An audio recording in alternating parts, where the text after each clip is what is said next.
মহানগৰীত চাঞ্চল্যকৰ অপহৰণ কাণ্ড নিশা মহানগৰীৰ পৰা অপহৰণ বহিৰ ৰাজ্যৰ পৰ্যটকক জালুকবাৰী ফ্লাইঅভাৰৰ পৰা সংঘটিত কৰা হৈছে এই অপহৰণ কাণ্ড গোৱালপাৰাৰ ৰংজুলিৰ এগৰাকী যুৱতী আৰু বেংগালুৰুৰ এগৰাকী যুৱকক অপহৰণ কৰে চাৰিজনীয়া দুৰ্বৃত্তৰ দলে কামৰূপ জিলা আৰক্ষীৰ তৎপৰতাত উদ্ধাৰ দুই অপহৃত নলবাৰী জিলাৰ ৰমজান আলী মফিজুদ্দিন আলী আৰু জহিৰুল আলীক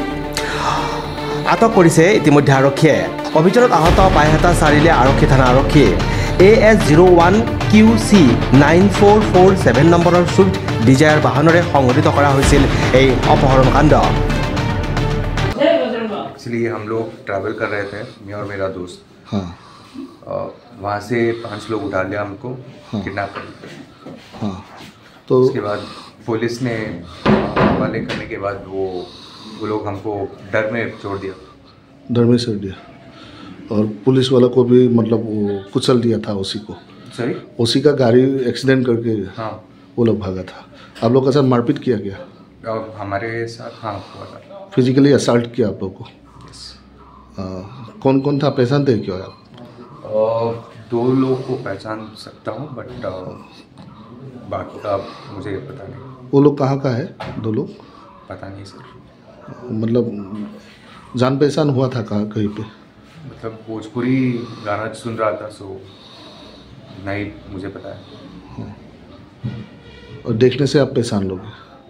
मोस्ट प्रॉब्ली টকা পইচা খুজিছে আৰু কাটিবাও খুজিছে ছোৱালীৰ হাতত কাটা কুটা আছে হা আৰু মাৰিবাও খুজিছে হা আৰু যি মাৰপিট কৰিছে ছোৱালীজনক টৰ্চাৰ কৰিছে 30 বাৰ ইহঁতক বক্সিং দিছে মাৰিছে টকা পইচা দি বুলি হিনা মোবাইল দুটা লৈ গৈছে ল'ৰাৰ মোবাইলটো আৰু ছোৱালীজনীৰ মোবাইলটাকো লৈ গৈছে আৰু ল'ৰাজনটো নৰ্থ ইষ্ট চাবলৈ আহিছে এইটো বেংগলোৰৰ হয় বেংগলোৰৰ ইমান ভাল ল'ৰা হয় ইহঁতে একেলগে থকা আমিও জানো ইহঁতৰ এই ৰংজুলিৰ হয় সি বেংগলোৰত কাম কৰে নৰ্থ ইষ্ট চাবলৈ আহিছে সি ল'ৰাজন বহুত ভাল আমি জানো ছোৱালীকো আমি জানো বাইহাটা চাৰিআলিৰ পৰা সৌৰভ দেশৰ ৰিপৰ্ট নিউজ এক্সপ্ৰেছ অসম